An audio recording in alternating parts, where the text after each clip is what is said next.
Hola a todos, bienvenidos a este hermoso espacio que hemos denominado Entre Letras e Historias. Mi nombre es Dalila Espinosa y en esta oportunidad tengo un invitado muy especial. Él es estudiante de publicidad, está presentando su primer libro, es miembro de la Sociedad Italiana de Escritores. Bienvenido, Axel Yuc. Muchas gracias, Dalila. La verdad que es un gusto estar acá, que me hayas invitado a este hermoso espacio de cultura y letras. Y bueno, muchas gracias por invitarme. Bienvenido, Axel. Bueno, Axel está presentando una novela muy interesante en el cual el personaje va atravesando distintos obstáculos. ¿Puedes comentarnos un poquito cómo nace esta novela? Bueno, la novela se llama El peso de los milagros. La presenté ahora en la Feria del Libro de este año 2022. Y es una historia breve, una novela corta, que se trata de un joven que tiene el don de la sanación. Y con el conflicto de esta historia es que él sana a la gente por una causa de empatía y de ayudar al prójimo, pero lo hace desde el anonimato, sin que la gente se dé cuenta. Y el conflicto es justamente cómo él, durante eso, es descubierto y cómo su vida cambia cuando el mundo entero sabe que alguien puede hacer algo que no se supone que pueda hacer, que pueda existir, como es la sanación espontánea. Y cómo él tiene que ver ese conflicto atravesando por diferentes creencias, tanto propias como ajenas, sobre cuál es el origen de esa habilidad que él tiene, si es algo científico, si es algo religioso, algo espiritual, y todo cómo se maneja esas ideas desde perspectivas políticas, empresariales, sociales y emocionales. Exactamente. Podemos ver también, hay una cuestión filosófica también en el libro que advertí. El personaje, como vos decís, tiene un don, pero también podemos ver cómo la sociedad termina yendo para un lado hasta macabro, porque en el afán de hacer un bien, él termina perjudicado y perjudicando también a los demás. ¿Por qué elegiste esa reflexión? Y justamente uno tiene la idea de que si uno tiene un gran don, una gran habilidad, y no me refiero ahora al aspecto fantástico de poder sanar de forma espontánea, sino cualquier médico, cualquier persona capaz de ayudar a otros, tiene una gran habilidad, pero al mismo tiempo una gran carga. Porque, ¿qué pasa cuando el médico no está disponible para ayudar a un ser querido que vos tenés? Le echas la culpa. ¿Qué pasa cuando se equivoca? Le echas la culpa. Cuando lo hace bien uno le agradece, pero cuando uno lo hace mal es el primero en recibir los balazos. Así que justamente la perspectiva de esto es como, si bien hay gente, tanto en esta ficción como en la realidad, que se sacrifica, que entrega tiempo y esfuerzo de su vida a ayudar a la gente y son aclamados, respetados y admirados por eso, también hay una parte que es más difícil, que es justamente cómo eso puede representar una carga, un peso, un dolor incluso para esa gente, cuando se les pide más de lo que pueden dar. Y justamente la carga filosófica es algo que yo dejo a la imaginación de la gente, porque no lo abordo desde una perspectiva religiosa o antirreligiosa. Queda a la imaginación de la gente ver cómo se desarrolla y qué perspectiva va tomando el personaje a medida que transcurre la historia. Claro, porque el personaje va rozando desde manifestarse como una especie de santo a ser como una especie de villano, según la lectura y la mirada de los otros. Eso es muy interesante del personaje. No es un personaje tampoco que se mueve en una misma dinámica. Todo el tiempo va cambiando el enfoque. Sí, es que cuando el mundo se da cuenta que él existe y que puede sacarse algo de provecho de lo que él tiene, sucede como sucede con tantas instituciones humanas, que comienza a buscar la rentabilidad, el valor de explotación para eso. No quiero revelar mucho de lo que sucede en la novela. No, pero, vamos a spoilear. No. Claro, no vamos a spoilear, pero pongamos que lo primero que sucede es que la iglesia lo nota, porque sucede algo que, bueno, hasta ahora muy poca gente podía hacer, gente canonizada, gente con una gran trayectoria en la fe, incluso el mismo Jesucristo que podía sanar a la gente, pero este chico no es alguien canonizado, no es alguien ni siquiera que esté confiado en la fe, él duda, él no sabe en qué creer. Y eso ya trae de por sí mismo un conflicto en la religión, porque ¿cómo puede ser que esta persona, que es una persona que duda, tenga un don tan grande? Pero la iglesia no duda en utilizarlo para sus propósitos. O sea, no es como para desmerecer a la iglesia ni a la fe, simplemente es una característica que puede suceder cuando alguien tiene algo grande que ofrecer. Claro, pero tu novela no se centra justamente en eso, no es un ataque a la iglesia, ni mucho menos. Es un personaje que se mueve con total libertad, según lo que yo aprecié a lo largo del libro. Y contame, Axel, ¿cuánto tiempo te llevó a imaginar a este personaje, construirlo? La noción, la idea base de la historia ya la tenía hace mucho tiempo y nace justamente de ese sentimiento de empatía que todos tenemos cuando vemos a alguien que la está pasando mal. Qué sé yo, no sé si alguna vez vos fuiste a un hospital y ves gente que está mal y vos por ahí se te ocurre, aunque sea por un segundo, qué lindo sería poder arreglar su vida así con un chasquido de dedos, ¿viste? Pero no tenemos el tiempo ni el esfuerzo, porque cada uno libra sus propias batallas y no puede dar ese tiempo y ese esfuerzo en problemas de otros, salvo que seas ese tipo de personas que sí está dispuesto a hacerlo, como los médicos, los enfermeros y toda esa gente que está ahí para ayudar a otras personas. La idea se me ocurrió hace mucho tiempo ahí, pero solamente durante un concurso literario que se hizo en Asunción fue que eso se cohesionó en una idea. Y bueno, tenía un mes de margen para hacerlo y en ese mes ya escribí lo que es la primera versión, el primer borrador. El concurso no lo gané, pero bueno, gané algo más importante que fue terminar muy rápido y de manera concreta mi primera novela. Y después de tenerla lista simplemente fue repasar, añadir cosas, quitar lo que sobraba y pulir los detalles. Pero la verdad que es un gran esfuerzo y lo que veo es la creatividad que tenés. Para contarle un poco a la gente, estudiaste publicidad en la Universidad de Rosario y también me dijiste que en Asunción hiciste una especialización en redacción publicitaria. Sí, estudié marketing y publicidad en Rosario, en la Universidad Abierta Interamericana. Y luego al volver acá me fui para Asunción y ahí hice un año de especialización en redacción creativa. Actualmente ¿Cómo influyeron estos estudios en tu escritura? Porque somos también un conglomerado de experiencias. Y todo eso es parte de las ciencias de la comunicación. Y cuando uno sabe lo que es comunicar, a quién lo comunica, cómo lo comunica, por qué medios, eso uno lo puede aplicar no solamente en la literatura, sino en la vida misma. Desde escribir una nota, un currículum para conseguir trabajo, hasta hablar con un amigo o con un familiar que hace rato no ves, sirve para mil circunstancias lo que es la comunicación. Para mí justamente es un plus haber estudiado marketing y publicidad y luego redacción creativa y poder aplicarlo a la escritura, porque bueno, me hace definir mejor el target, a dónde quiero llegar, cómo quiero mostrarlo y bueno, poder llegar a más gente y compartir lo que tanto me apasiona. Y le contamos a la gente que tiene 32 años. Está hablando de todo lo que estudió, todo lo que vivió y tiene 32 años. Contame también de tu experiencia, cómo incursionaste en las letras, cómo empezaste a escribir, desde muy joven, por supuesto. Mira, vos sabes que yo no soy de esos casos de que nacieron con el libro bajo el brazo y que ya desde los 5 años ya comenzaba a escribir cuentos, no, para nada, yo era totalmente lo opuesto. Es más, el colegio me enseñó a despreciar la lectura y la escritura porque era un tedio. Te daban esos libros académicos pesados que no te interesaban y uno así aprende a aborrecerlo. Pero pasó una circunstancia muy particular que fue cuando yo me mudé a Rosario para estudiar, estaba solo, no conocía la ciudad, no tenía familia, no tenía amigos y lo único que me llevé era un puñado de libros porque tampoco tenía tele ni internet y mi celular en esa época eran los celulares que tenían la viborita y poco más, ¿viste? Para entretenerte. Así que ahí la circunstancia me obligó a amar a las letras. Y bueno, me convertí en un lector primero y cuando comencé a leer mis primeros libros dije, pucha, qué bueno está, yo quiero hacer lo mismo.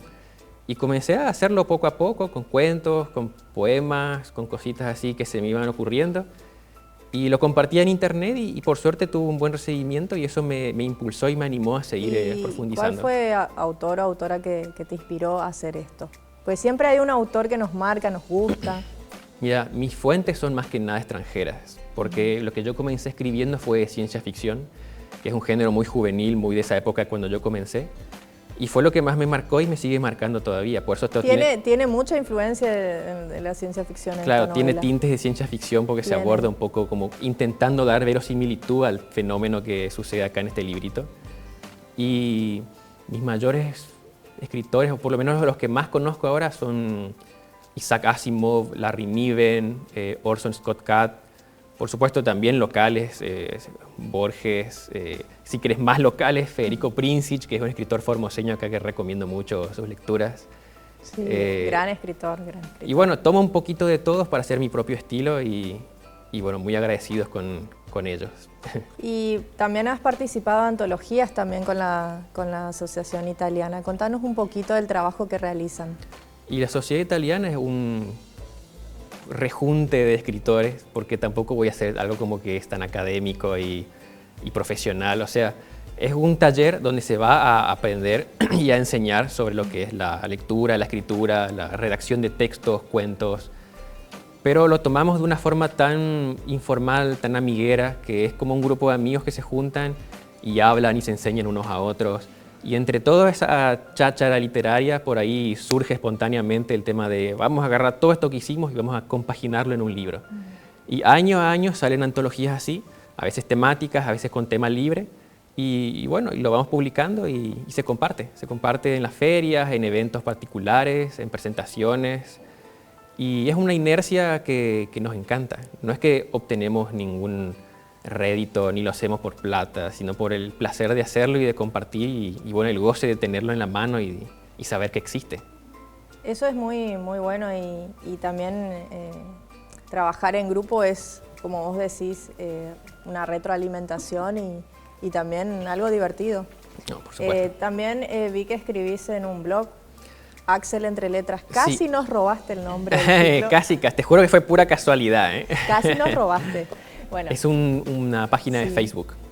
Sí, le estuve leyendo varios textos. Estuviste, bueno, muchas gracias. Sí, soy una investigadora, ¿viste? Bueno, y contame qué recepción tenés de las redes. Y eso depende mucho de cuánto esfuerzo yo ponga para compartirlo. Tengo mis momentos en los que tengo tiempo libre y me siento motivado y bueno, comparto en otros grupos, aviso así y bueno, tengo por ahí un ratio de lectura de 8.000, 16.000 así vistas. Después algunos... Es muchísimo. Sí, también justamente es lo que ayuda a saber de comunicación y saber de publicidad. Haces un pequeño flyer, lo pones en algunos grupos, comentás, pones fragmentos, los invitás. A veces lees algo de otra persona como para que después sienta curiosidad y te lea a vos.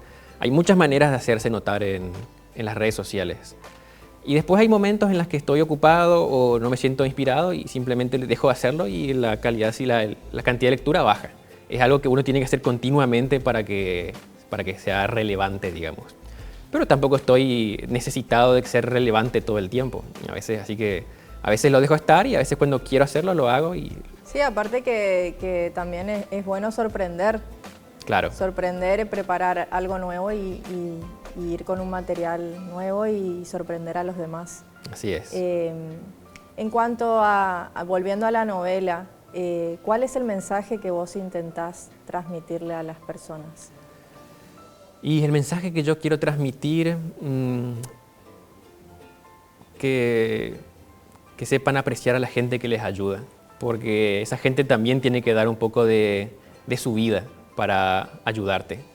El técnico que quiere arreglar tu computadora capaz que está de viaje o jugando con su hijo, y vos tenés que llamarle, no, se me colgó el Windows, ya vení. O el médico, el pediatra o quien sea así de la medicina, tiene que salir volando o a trabajar a deshoras o cosas así, ¿viste? Y uno cree que es su obligación hacerlo. Y bueno... La pandemia tuvo algo que ver porque parece ser que antes de la pandemia toda la gente no tenía estos conceptos tan presentes, estos valores tan presentes en cuanto a la empatía. ¿Y qué pensás al respecto? Esa palabra que dijiste me gusta, empatía. Eso lo resumiría mejor. Tener empatía con la gente que ayuda a los demás. De no exprimirlos como si fueran herramientas o máquinas para arreglar personas o arreglar cosas. Está ahí, tiene sus familias, tiene sus momentos, tengamos paciencia, respetemos sus propios tiempos y ayudémosles también porque también necesitan ayuda. Respecto al tema de la pandemia, el libro lo escribí antes de la pandemia. Antes. O sea, no fue un factor que inspiró la idea y la producción del libro. Ahora, bueno, casualmente sucedió eso de la pandemia y bueno, ahora espero que la sociedad entienda un poco más el sacrificio que implica ser una persona que ayuda a la salud. Sí, y el libro lo publicaste acá, se presentó en la Feria del Libro. ¿Cómo fue el proceso de edición de tu libro? Y acá hay un pequeño rejunte de editores e imprentas, así que te pueden ayudar con eso. Yo hice con la editorial Tupanoy de Nidia Molina. Ella fue la que me ayudó en todo el proceso y bueno, muy agradecido con ella porque fue muy paciente, muy servicial y cumplió en tiempo y forma. Así que yo recomiendo que cualquiera que quiera publicar contacte con ella. Y respecto del taller, ¿cualquiera puede acercarse o tiene que saber de literatura específicamente? No, no para nada, puede ser un completo ignorante, con que tenga ganas. ¿Qué te llamó la atención del taller? Porque sos muy joven.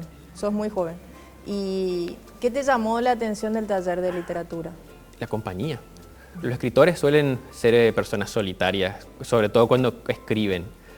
Y uno quiere compartirlo y conocer a otros escritores es por ahí difícil, sin contar lo que es Internet. Pero Internet, bueno, conoces a otros escritores pero están lejos. Y por ahí la calidez del tú a tú, de mirar, de estar ahí con otra persona, de compartir, no se puede reemplazar con una pantalla.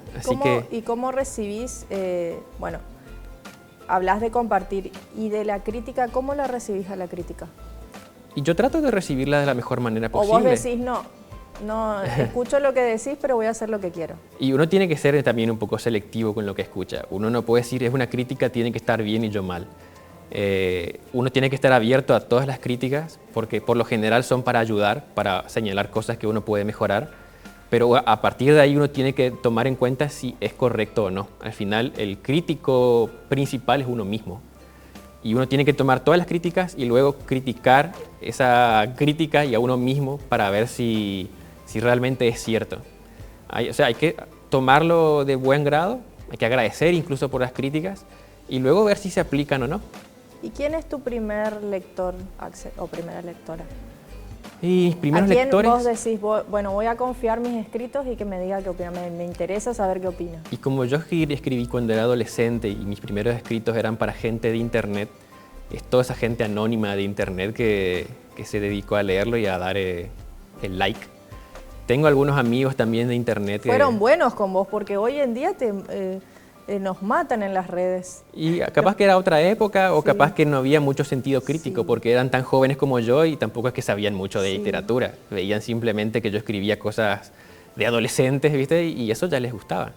Después ya conseguí que lectores mucho más exigentes como la gente del taller literario que, bueno, no tienen pelos en la lengua a la hora de sacar las imperfecciones y yo estoy súper agradecido por eso. Pero aparte te hicieron sentir cómodo, porque me imagino que debe ser muy difícil mostrar lo que uno escribe a los demás y estar abierto a las críticas. Al Hay que saber principio manejarlo. es difícil y hay que saber manejarlo. Porque es como que te inhibe, no sé, Claro, es como porque estar uno desnudo. está mostrando una parte de uno mismo, ¿viste? Una intimidad, porque eso salió de vos, de tus ideas, de tus pensamientos.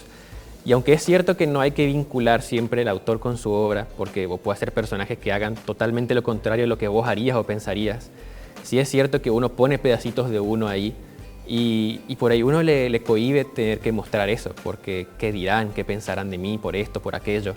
Pero si uno se va a meter con el tema de la escritura, tiene que vencerlo de una forma u otra, porque es para bien. Yo si me hubiera sentido cohibido por el tema de compartir la escritura, no estaría hoy con vos acá compartiendo este espacio. Y qué bien que hiciste. También veo en tu novela, y lo que me gustó es la capacidad de asombrar al lector. Es como que uno va siguiendo una lectura, si se quiere lineal, y después de golpe pasa otra cosa que nos hace pensar y nos lleva a otro lugar. Ese juego constante de un escenario a otro. Sí, justamente lo que yo quería retratar en eso es lo frenético que se vuelve la vida del protagonista a medida que va creciendo su reputación como mano santa, como le dicen ahí, y cómo cada vez organismos más grandes quieren involucrarse con él para tratar de entender la razón de por qué él es así o tratar de utilizarlo por alguna manera. Y es una de las críticas que me hicieron, que es como que es un crescendo sin parar y no hay pausa. Pero justamente yo digo, no hay pausa porque quiero que el lector sienta el estrés del protagonista al ver que su vida se escapa de sus manos y ya no tiene el control. La verdad que me estresé. Pero está bien eso, porque no paré hasta terminar de leer el libro. Eso es lo importante. Por ahí hay libros que son tan lineales que uno no termina de leerlos porque se aburre. Justamente el estrés que hago pasar al lector es justamente para que empatice con el estrés del protagonista al estar en una situación que está cada vez más fuera de su control y ver cómo puede salir de eso, si es que puede salir. Sí, es como una sensación extraña inquietante y también un poco desesperada también por el final de este personaje. Y también lo interesante de la novela es que te lleva a un escenario que uno, hasta por el título, puede llegar a pensar que se trata de una novela religiosa, pero no tiene esa faceta. Sí, suelo avisar a la gente de que no se dejen engañar por el título de que no es un libro religioso, pero bueno, uno tiene que superar esa pequeña trampa de la portada que por ahí puede ser engañosa. Es tramposa, porque aparte son diferentes manos que van alcanzando una, entonces la lectura te termina sorprendiendo. Sí, espero que para bien, espero que para bien sea la sorpresa. Igual cualquier cosa en la sinopsis de la contraportada se explica un poco más de qué se trata el libro. Pero la verdad que genial y cómo te lleva a los diferentes espacios. Rosa también con lo fantástico. ¿Cómo te sentís con el género? Y la fantasía es un poco más desconocida para mí. Conozco los referentes más clásicos de la fantasía o incluso del realismo mágico acá a nivel más local, pero todavía no indagué demasiado. Puede ser que en próximas obras sí que me meta un poco más en el tema, sobre todo en el tema de realismo mágico, porque me gusta eso de meter un factor fantástico en algo completamente cotidiano y que por ahí pase como algo cotidiano. Pero yo no estoy todavía encajonado en ningún género, me gusta explorar. Tengo así entre mis propuestas para mi próxima publicación algo de terror o de romance, comedia romántica o más ciencia ficción. Y bueno, estoy tanteando a ver qué es lo que más me llama para hacer mi próxima publicación. Y contanos, vos, él es formoseño, pero se encuentra viviendo actualmente en Asunción. Contanos cómo es tu vida allá. Y la vida en Asunción es bastante más agitada de lo que sería en Formosa, porque Formosa, al ser una ciudad chica, por ahí no tiene la cantidad de movida cultural o social o de laburo que hay por allá. ¿Viste? Es una ciudad grande, una ciudad capital, y hay más opciones, hay más cosas para ver, pero también es más ruidoso, hay más competencia. Es otra cosa. No tiene que decir que sea como Buenos Aires, ¿viste? Pero es algo más grande y uno tiene que adaptarse a eso y bueno, buscar su espacio. Y acá en Formosa, estuviste presentando El peso de los milagros en la Feria del Libro, porque este libro se terminó de imprimir en septiembre del 2022, o sea, es muy reciente. ¿Cómo fue esa presentación? Y superó mis expectativas, la verdad, porque me dieron un salón pequeño, pero que era como para unas 15 personas y me quedó muy chico. Quedaron algunas personas paradas afuera, llegaron, no sé, un buen puñado de gente y fue muy lindo porque vino gente que yo no veía hace años y significó mucho para mí porque me sirvió no solamente para presentar mi primer libro, sino como una excusa para un reencuentro con gente que yo quería mucho y que por X o por Y no los había vuelto a ver, sobre todo por el tema de la pandemia que cortó muchos lazos. Sí. Así que para mí fue muy gratificante y muy emotivo. Ya por presentar mi primer libro, que para un escritor eso es como un antes y un después. Ya cuando uno está con su primer libro en la mano, ya publicado, presentado, es como que termina una carrera pero comienza otra. Y esta es otra carrera mucho más larga y también mucho más, con más incertidumbre, vamos a decir. Porque uno no sabe por ahí qué le espera o qué se espera de él, porque ya es conocido, ya no es simplemente publicar escribir para unas pocas personas que saben que voy a escribir, sino que ya es algo público. Sí. Pero en general, muy lindo estuvo. ¿Y cómo has visto esta feria en relación a ferias anteriores? Y yo no sé qué habrá hecho la pandemia, pero nos ayudó con el tema de la literatura, porque mucha gente, muchas presentaciones. Se tuvo que alargar la feria porque no daban abasto con la cantidad de participación que tenían. Todas las carpas en los salones estaban llenas. Continuamente había algo pasando en las carpas. En otros años era como que había menos carpas y en esas pocas que habían pasaban bastante tiempo vacías. Y ahora es como que la gente salió con ganas de leer, con ganas de escribir, con ganas de probar algo distinto. Y eso se notó durante los 6 días, desde el primero hasta el último. Así que yo y la gente del taller literario estamos súper contentos y pensamos aprovechar ese empuje para empujarlo más todavía y que llegue a más gente. Sabemos que hay mucha gente que está tanteando con la literatura, que por ahí no se anima o que por ahí no está segura, y nosotros les invitamos a que nos busquen en la Sociedad Italiana, estamos ahí, o que lo busquen por sus propios medios, en las redes sociales, en YouTube, hay un montón de contactos para talleres o tutoriales, y hoy es más fácil que nunca comenzar a explorar el tema de la literatura. Y también vas a estar presentando tu libro en otras partes. ¿Qué pensás acerca de estas presentaciones? ¿También participaste en las presentaciones de tus amigos? Sí, uno tiene que estar ahí para apoyar así a los amigos. Presentaciones de libros, de poemarios. Salió todo muy bien. En la feria hubo mucha concurrencia, la pasamos muy lindo. Y luego fuimos a presentarla al taller de la Sociedad Italiana en una feria que fue en Resistencia. Sí. Así que agarramos todo nuestro montón de libritos ahí y nos corrimos para allá. Sí, porque tienen varias antologías ya. Tenemos varias antologías, por lo menos unas 4 o 5 antologías, sin contar los libros que por nuestro lado fuimos publicando, que también son unos cuantos y cada vez más. Así que eso es muy importante. Veo también que vos dedicás el libro y agradeces a Federico y a tu mamá. ¿Qué papel tienen ellos en tu literatura? Y mi madre, por no haberse negado rotundamente que lo haga, porque la literatura es algo tan incierto, tan extraño por ahí, ¿viste? Que uno, siendo padre, ¿viste? Quiere asegurar a su hijo que vaya por lo seguro. Algo que dé dinero, que dé estabilidad. Y a la literatura, al entrar dentro de las artes, es todo ese mundo de incertidumbre que fluye y cambia constantemente y no sabe lo que va a pasar. Y ella, a pesar de esa incertidumbre, me apoyó y me dio la seguridad para... ¿Y llevó a tu hijo a París? Sí, lo llevó de paseo, sí, para hacer un poco de publicidad. Sí, hay una fotito ahí en la que se fue a Europa de paseo y... Dejó el librito delante de la Torre Eiffel, así que súper una imagen agradecido. Preciosa. Sí, es muy lindo. Y a Federico Princip, porque él fue y es todavía como nuestro gurú, como nuestro guía. A él no le gusta que lo digan profesor, ¿viste? Porque él se siente como uno más.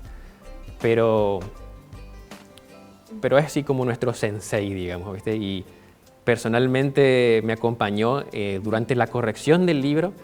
Y después, durante la presentación del libro, estuvo al lado mío y bueno, me ayudó un poco a llevar adelante la presentación. Así que agradecido con mi madre por ayudarme en mis orígenes y agradecido con Federico para ayudarme con mi realización. ¿Y cuáles son tus planes a futuro, Axel? Seguir escribiendo, publicando, compartiendo, porque para mí lo importante lo que más me llena de lo que es la escritura es compartir e inspirar a otros, porque para mí fue una sensación muy, muy bella leer libros, sentir como eso que antes cuando yo iba al colegio, leer libros académicos no te despierta nada salvo tedio, pero cuando uno descubre la lectura y vos ves que en esas palabritas que no tienen ni sonido ni imagen, te sentís contento, triste, enojado, alegre, melancólico y todo eso junto en algo que no está en una pantalla sino en texto. Y vos decís, esto es mágico, y yo quiero hacer esa magia, quiero ser ese mago que pueda transmitir eso a otras personas que ni siquiera me conocen. Es algo que es casi como una telepatía. Así que compartir eso y hacerles sentir emociones o incluso inspirarles para que ellos mismos lo intenten, para mí es como la mayor recompensa. Así que voy a seguir haciendo eso para tener esa misma sensación y esa misma gratificación. Qué lindo, Axel. Muchas gracias por habernos visitado. Y también, ¿dónde podemos encontrarnos para que la gente te busque y pueda leer lo que escribís? Ahora mismo pueden encontrar El peso de los milagros tanto en el Globo Rojo como en Gualamba. Sí, y también en las redes está con el blog Axel Entre Letras. Sí, en Facebook. Muy bien. Muchas gracias, Axel, y los invitamos a todos a que nos sigan y sigan compartiendo Entre Letras e Historias. Muchas gracias. Muchas gracias a vos.